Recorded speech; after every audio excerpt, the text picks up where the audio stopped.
Revenue సదస్సులు mega parents మీటింగ్లు అంటూ కూటమి ప్రభుత్వం ప్రజలను మభ్యపెడుతోందన్నారు వైఎస్ఆర్ జిల్లా వైఎస్ఆర్సీపీ అధ్యక్షుడు రవీంద్రనాథ్ రెడ్డి.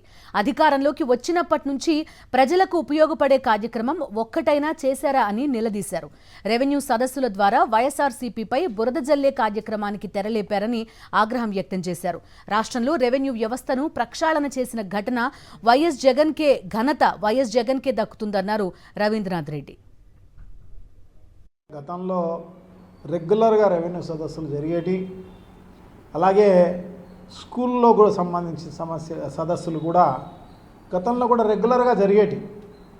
దానివల్ల తప్పేం లేదు. కానీ మనం చెప్పినవి నెరవేర్చి దాని తర్వాత ప్రజల దగ్గరికి ఈ మీటింగులు జరుపుకుంటే నిన్ను పొగడతారు తప్ప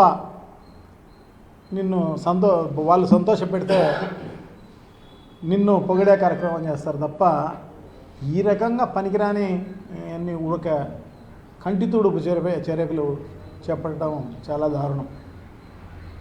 సో రెవెన్యూలోనే ఒక చరిత్ర సృష్టించడం జరిగింది జగన్మోహన్ రెడ్డి గారు. రెవెన్యూ వ్యవస్థను ప్రక్షాళన చేయడం జరిగింది, లోపాలను సరిదిద్దడం చేయడం జరిగింది.